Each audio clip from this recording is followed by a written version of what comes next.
बिस्मिल्लाहिर्रहमानिर्रहीम। अस्सलाम वालेकुम।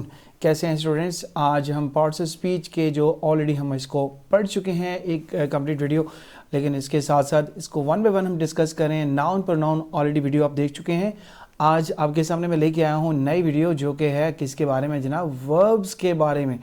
आज की इस डिटेल के साथ इस वीडियो में वर्ब्स के बारे में डिटेल के साथ पढ़ेंगे इंशाल्लाह। और सबसे पहले वर्ब्स की डेफिनेशंस होंगी और उसके बाद टाइप्स होंगी इसकी, और फिर इसके यूजेजेस जो है वन बाय वन हम पढ़ेंगे। तो लेट्स सी, चलते हैं डेफिनेशंस की तरफ। डेफिनेशंस में सबसे कह रहे हैं पहले, one of the most important parts of speech. सारे पार्ट्स ऑफ स्पीच में सबसे अहम पार्ट्स ऑफ स्पीच में से एक है वर्ब्स। बहुत इंपॉर्टेंट है। इसको कहते हैं किंग, इंग्लिश ज़बान का किंग लफ्ज़ इसको कहते हैं, king of English language. Verb जो है इसके बगैर कुछ भी नहीं हो सकता। ये बहुत इंपॉर्टेंट है। और सिंगल वर्ड के साथ भी आप एक सेंटेंस बना सकते हैं, मसलन स्टॉप, गो, लाइक दिस। तो ये चीज़ होगी। और फिर कहते हैं जनाब, they are words that express actions, occurrences और स्टेट्स ऑफ बीइंग। कि ये जो लफ्ज़ होते हैं ये मतलब एक्शंस शो करते हैं, अकरेंसेस शो करते हैं, जो वाक़यात किसी काम का करना होना या फिर स्टेट्स, उसकी हालत को बताते हैं कि किस हालत में कोई भी चीज़ है, उसकी स्टेट्स को बताते हैं। ठीक है, ये वर्ब की डेफिनेशन है। तो अगर आगे करें, verbs play a crucial role in constructing. Verb बहुत आम अपना रोल प्ले करता है, किरदार अदा करता है किस चीज़ को कंस्ट्रक्ट करने में जनाब? सेंटेंसेस एक चीज़ होगी और सेकंड वन होगी कन्वेइंग मीनिंग। कि वर्ब अगर नहीं होगा तो कंप्लीट मीनिंग आपको बिल्कुल भी नहीं पता चलेगा। डेफिनेटली सब्जेक्ट ऑब्जेक्ट बेशक रहें, लेकिन अगर वर्ब नहीं होगा तो आपको कंप्लीट मीनिंग नहीं होंगे। तो these are the things, basic definitions मैंने आपको जनरल सी बता दी वर्ब। अब आगे हम अगली स्लाइड में डिस्कस करते हैं टाइप्स ऑफ वर्ब्स। कौन कौन सी टाइप्स हैं जनाब? सबसे पहले एक्शन वर्ब्स है, लिंकिंग वर्ब्स, एक्सिलरी वर्ब्स या हेल्पिंग वर्ब्स, मॉडल वर्ब्स, और last but not least that is phrasal verbs. ठीक है, इसके अलावा भी कुछ होते हैं इरेगुलर, रेगुलर वर्ब्स, कुछ और भी हैं, लेकिन उसके बारे में डिटेल में जानेंगे। मोस्ट ये जो 5 मेन पार्ट्स हैं इसके बारे में आज हम इन पांचों के बारे में डिस्कस करेंगे इस वीडियो के अंदर इंशाल्लाह वन बाय वन। और इंशाल्लाह आपके सारे प्रॉब्लम्स सॉल्व हो जाएंगे आफ्टर वॉचिंग दिस वीडियो। तो सबसे पहले चलते हैं जनाब एक्शन वर्ब्स की तरफ। एक्शन वर्ब्स रिप्रेजेंट फिजिकल और mental actions performed by a subject. कोई भी सब्जेक्ट जो फिजिकल या मेंटल एक्शन परफॉर्म करता है उसको जो है एक्शन वर्ब्स आपके सामने रिप्रेजेंट करते हैं। Okay, like she sings beautifully. देखें, शी क्या है? सब्जेक्ट है, और सिंग्स बेसिकली वर्ब है। जो वो फंक्शन परफॉर्म कर रही है वो है basically action verbs. The dog chase the ball. The dog subject है और चेज क्या है? आपका वर्ब है, action verb. He wrote a novel last year. ठीक है, दो चीज़ें मैंने हाईलाइट की हैं, सब्जेक्ट और एक्शन जो वो परफॉर्म कर रहा है वो आपके सामने शो किया हुआ है। बाकी इसमें एडजेक्टिव वगैरह वो हम चीज़ें शो नहीं करें, बस मेन चीज़ हम एक्शन वर्ब्स पढ़ने हैं, उसको अंडरस्टैंड करना है। They painted the wall blue. They painted the walls blue. ठीक है, तो पेंटेड क्या है? Action verb. उन्होंने क्या किया जनाब? काम किया। पेंटेड किन्होंने किया? दे, सब्जेक्ट ने किया। तो यहाँ तक क्लियर हो गया जनाब। आखिरी सेंटेंस एक और हम पढ़ लेते हैं। I am learning to recite the holy Quran. I am learning, I क्या है? सब्जेक्ट है, और लर्निंग क्या है? Action verb. जो काम हो रहा है, जो काम सब्जेक्ट कर रहा है उसको एक्शन वर्ब्स कहते हैं। क्लियर हो गया जनाब। अगली स्लाइड में कुछ इसकी जनाब मज़ीद आपको बताते हैं कि एक्शन वर्ब्स जो हैं आगे फिर दो ग्रुप्स के अंदर मज़ीद डिवाइडेड होते हैं। They can be further divided into 2 groups. Number 1 is transitive verbs and number 2 is intransitive verbs. Okay, but intransitive और ट्रांजिटिव इट्सेल्फ एक बहुत बड़ा टॉपिक है, इसको भी डिस्कस किया जा सकता है, लेकिन आज की इस वीडियो में सिर्फ इसको हम डिटेल में नहीं जाएंगे ज़्यादा इन दोनों के बारे में। जस्ट कुछ आपको जनरल में चीज़ें एक स्लाइड के अंदर ही बताऊंगा, टू द पॉइंट आपको बात करेंगे। तो अगली स्लाइड्स के अंदर जनाब ट्रांजिटिव वर्ब्स आधी स्लाइड में डिस्कस होगा। ट्रांजिटिव वर्ब्स क्या होते हैं? Require a direct object to complete their meaning. कि इनको एक प्रॉपर ऑब्जेक्ट की ज़रूरत होती है ताकि पूरा कंप्लीट मीनिंग आपको समझ आ सके ट्रांजिटिव वर्ब्स में। ठीक है, कि ऑब्जेक्ट लाजमी है, सब्जेक्ट वर्ब और उसके साथ ऑब्जेक्ट बहुत ज़रूरी है। She reads a book. देखिए, शी रीड्स अ बुक, ये रीड्स वर्ब है लेकिन इसके आगे ऑब्जेक्ट भी है प्रॉपर। तो ऑब्जेक्ट जिसके अंदर होता है वो ट्रांजिटिव वर्ब्स होते हैं। The verbs read requires a direct object which is a book. ठीक है, इसको डायरेक्ट एक ऑब्जेक्ट की ज़रूरत है जो क्या है, बुक है। नेक्स्ट पढ़ते हैं इंट्रांसिटिव वर्ब्स। बस बेसिक कॉन्सेप्ट को बताना था, फिर बाद में डिटेल में वीडियो बनाएंगे। इंट्रांसिटिव वर्ब्स उसके अपोजिट है, they do not require a direct object, इसको डायरेक्ट ऑब्जेक्ट की ज़रूरत नहीं होती। They can stand alone and still make sense. Intransitive verbs जो होते हैं वो अकेले होते हैं, उनके ऑब्जेक्ट के बगैर होते हैं, लेकिन अब फिर भी वो अपना सेंस बिल्कुल क्लियर कर देते हैं। For example, he ran, the verb ran does not require a run direct object, ठीक है, ही रैन वो दौड़ा, मतलब ये सिंपल, इससे भी आपको सेंस क्लियर हो रही है, बट इसमें ऑब्जेक्ट की ज़रूरत नहीं है। तो these are the intransitive verbs. तो ट्रांसिटिव वर्ब्स, इंट्रांसिटिव वर्ब्स के बारे में थोड़ा सा मैंने ये स्लाइड में बता दिया, तो इसमें ज़्यादा डिटेल में नहीं जाएंगे। अपने मेन जो वर्ब्स हैं, एक्शन वर्ब्स हमने पढ़ लिया, उसके आगे जो फर्दर कैटेगरीज थी उसका कॉन्सेप्ट मैंने आपको दे दिया। नेक्स्ट कौन सा वर्ब आ रहा है जनाब, लिंकिंग वर्ब्स। लिंकिंग वर्ब्स देखें, लिंकिंग जैसे कि नाम से ही जाहिर है, connect the subject of sentence with a noun, pronoun और एडजेक्टिव दैट डिस्क्राइब्स और आइडेंटिफाइज इट। एक ये कनेक्ट करते हैं, लिंक करते हैं किसको, सब्जेक्ट, किसी भी सेंटेंस के सब्जेक्ट को किसके साथ करते हैं जनाब, नाउन, प्रोनाउन या फिर एडजेक्टिव के साथ करते हैं, जो कि इसको आइडेंटिफाई कर रहे होते हैं या फिर डिस्क्राइब कर रहे होते हैं सब्जेक्ट को, उसके साथ लिंक करते हैं। कौन, linking verbs. They do not show action but rather establish a relationship between the subject and the complement. ये डायरेक्ट एक्शन को शो नहीं करते, ये जो लिंकिंग वर्ब्स हैं ये आपके एक्शंस को डायरेक्ट शो नहीं करते, लेकिन ये एक रिलेशनशिप, उनका ताल्लुक जो है सब्जेक्ट का और कॉम्प्लीमेंट का, उसको इस्टेब्लिश करते हैं, उनके ताल्लुक को लाजमी ये आपस में इस्टेब्लिश करते हैं। Like common linking words include, कौन कौन से होते हैं जनाब, be, am, is, are, was, were, ठीक है, ये बी की सारी फॉर्म्स हैं। तो बी ये सारे क्या हैं, लिंकिंग वर्ब्स हैं जो कि जोड़ते हैं चीज़ों को। दूसरा और क्या हो सकता है, become, this is also linking verb. Other is seem, one is appear, then feel, then sound, then look and many many more, बहुत सारे और भी हैं। तो ये लिंकिंग वर्ब्स हैं जो कि आपको सब्जेक्ट को लिंक कर रहे होते हैं नाउन पर नाउन और एडजेक्टिव के साथ एक सेंटेंस के अंदर। फिर अभी अगली स्लाइड पर आप इसकी एग्जांपल भी देख सकेंगे यकीनन। एग्जांपल्स क्या है, शी इज़ अ डॉक्टर, देखिए इज़ आल्सो अ वर्ब, ये हेल्पिंग वर्ब नहीं है यहाँ पर। इज़ क्या है, यहाँ पे एक लिंकिंग वर्ब है। स्टेट देखिए, स्टेटमेंट हमने पढ़ा था, स्टेट शो कर रही, शी इज़ अ डॉक्टर, वो एक डॉक्टर है, तो कॉम्प्लीमेंट अ डॉक्टर है। शी इज़ जो है क्या कहता है, links the subject she with the complement a doctor. Okay, she जो सब्जेक्ट है उसको लिंक कर रहा है डॉक्टर के साथ, इज। इसी तरह the sky appears clear and blue, sky का ताल्लुक आगे बता रहा है, उसका क्लियर स्टेटमेंट बता रहा है, अपीयर्स जो है लिंक कर रहा है आगे। उसके बाद the dog smells wet after playing in the rain, ठीक है, smells is also a linking verb जो कि सब्जेक्ट को आगे उसके साथ लिंक कर रहे हैं कॉम्प्लीमेंट्स के साथ। That painting looks beautiful on the wall, वो जो पेंटिंग है लुक्स ब्यूटीफुल, बहुत खूबसूरत लग रही है दीवार। तो देखें पेंटिंग का ताल्लुक कर रहा है, लुक्स जो है इनको कनेक्ट कर रहा है। Same goes to his voice sounds soothing as he recites nicely. The coffee taste bitter without any sugar. The mountain range seems majestic against the backdrop of the setting sun, ठीक है। इन sentence में अगर गौर करें, आप screenshot भी ले सकते हैं आप इजी समझने के लिए।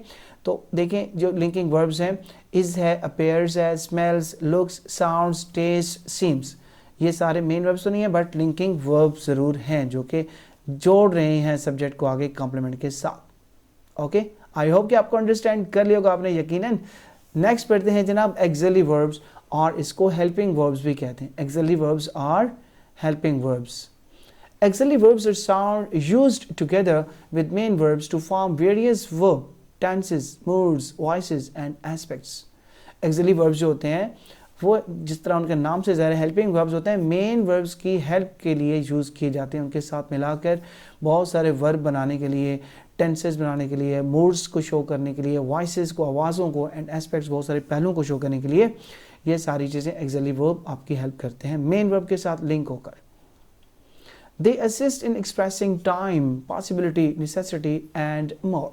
Assist का मतलब क्या होता है, हेल्प करना। वो मेन वर्ब की हेल्प करते हैं ताकि वो एक्सप्रेस कर सकें, उनकी हेल्प करके क्या करें, टाइम को, पॉसिबिलिटी, नेसेसिटी को, ज़रूरत को और बहुत सारी चीज़ों को भी ये चीज़ें शो करती हैं। कॉमन एक्सिलरी वर्ब्स इंक्लूड, कौन कौन से हो सकते हैं आपके सामने आ जाएंगे। बी है जनाब, have, should, will, would, can, must, do and many many मोर, ये सारे क्या हैं, एक्सिलरी वर्ब्स या फिर हेल्पिंग वर्ब्स भी हैं। और एक नोट आपके सामने हम लेके आते हैं, they can also function as main verbs on their own. Some time ये जब इंडिपेंडेंटली यूज होते हैं तो मेन वर्ब्स के तौर पर भी काम करते हैं। मैंने बताया था इंग्लिश लैंग्वेज एक समंदर है, उसको जितना हम डिटेल में जाएंगे तो और बहुत सारी चीज़ें एक्सप्लेन करनी पड़ेंगी। तो ये जो है आगे मेन वर्ब वो किसी और वीडियो में इंशाल्लाह डिस्कस करेंगे कि एक्सिलरी वर्ब्स जब मेन वर्ब्स के तौर पे काम करते हैं तो फिर उसको कैसा काम होता है।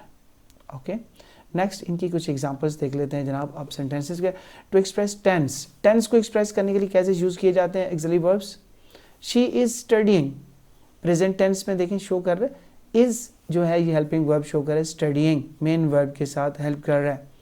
They had eaten, past tense, past tense में देखें दे हैड ईटन, वो खाना खा चुके थे या वो खा चुके थे, तो मेन वर्ब की हेल्प कर रहा है had. To form question, sometimes ही एक्सिलरी वर्ब जो है क्वेश्चन बनाने के लिए भी यूज किए जाते हैं। For example do you like ice cream, देखें डू जो है that is also axillary verb but ये क्वेश्चन मार्क के लिए भी यूज किए जाते हैं। टू एक्सप्रेस एबिलिटी, बाज़ बात किसी की काबिलियत को शो करने के लिए भी एक्सिलरी वर्ब्स यूज किए जाते हैं। ही कैन स्विम, वो तैर सकता है, उसकी काबिलियत को बता रहे हैं, एबिलिटी को। टू शो ऑब्लिगेशन, फर्ज, फर्ज जो है आपकी ड्यूटी जो है उसको शो करने के लिए। I must finish my homework, मुझे अपना होमवर्क ख़त्म कर लेना चाहिए, ठीक है। तो ये is, had, do, can, must ये एक्सिलरी वर्ब्स हैं, डिफरेंट सेंस में यूज़ किए जाते हैं। टेंस को भी शो कर रहे हैं, क्वेश्चंस को, एबिलिटीज़ को और ऑब्लिगेशंस को शो कर रहे हैं। मैंने हाईलाइट की हुई चीज़ें डिफरेंटली, आप इसको स्क्रीनशॉट लेकर आराम से अपनी नोटबुक पर नोट कर सकते हैं। ये जनाब एक्सिलरी वर्ब्स क्लियर हो गया आपको। नेक्स्ट कौन सा जी, मॉडल वर्ब्स। मॉडल वर्ब्स कौन से, modal verbs are a type of auxiliary verbs that express attitude, possibility, permissions, obligations and abilities.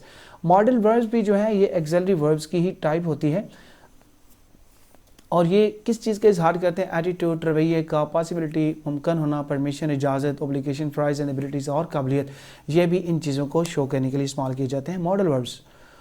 They modify the meaning of the main verb in terms of necessity, ability, willingness and certainty. ये जो modal verbs हैं ये main verbs की meaning को modify करते हैं कि उनको इम्प्रूव करते हैं किस हिसाब से, नेसेसिटी, ज़रूरत के हिसाब से, एबिलिटी, विलिंगनेस, आमादगी, सर्टेनिटी, यकीनी होना, इन चीज़ों के बारे में मॉडल वर्ब्स आपको क्लियरली डिफाइन करते हैं, मेन वर्ब्स की को मॉडिफाई करते हैं, उसकी मीनिंग को। कॉमन मॉडल वर्ब्स कौन कौन से होते हैं, can, could, may, might, shall, should, will, would, must, ought to, need to, like this, okay? ये जो है मोस्ट कॉमन मॉडल वर्ब्स हैं जो कि बहुत सारे और भी होंगे डेफिनेटली, बट यहाँ पर आपको मैंने कुछ मेन आइडिया देने के लिए ये सारी चीज़ें शो कर दी हैं। तो ये इसकी आप अभी अगली स्लाइड में एग्जांपल्स कुछ देख लेते हैं इसकी। Can you help me with this task, क्या आप मेरी इस काम में हेल्प कर सकते हैं। परमिशन से इजाज़त ले सकते हैं, ठीक है। She should exercise regularly for better health.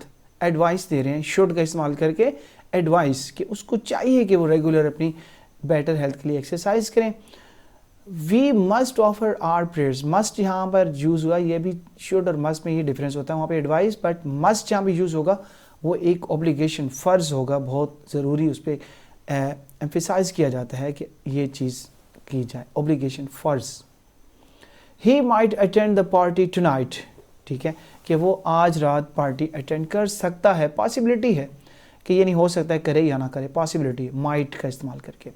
Could you please pass me the salt, क्या आप मुझे नमक मेरी तरफ दे सकते हैं, मुझे दे सकते हैं नमक। Could रिक्वेस्ट है कि किसी बंदे की रिक्वेस्ट कर रहे हैं कि कोई चीज़ मांगने के लिए, तो could आप स्टार्ट में लगा सकते हैं, ओके। क्वेश्चन मार्क भी है और आप रिक्वेस्ट भी है, okay. This was all about model verbs. Okay, the next one is phrasal verbs. Phrasal verbs are made up of main verbs combined with a preposition or an adverb.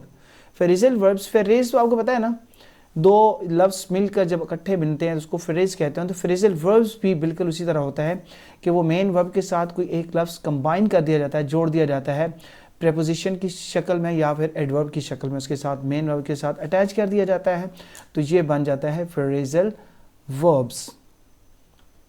They have unique meanings that may not be deduced from the individual words.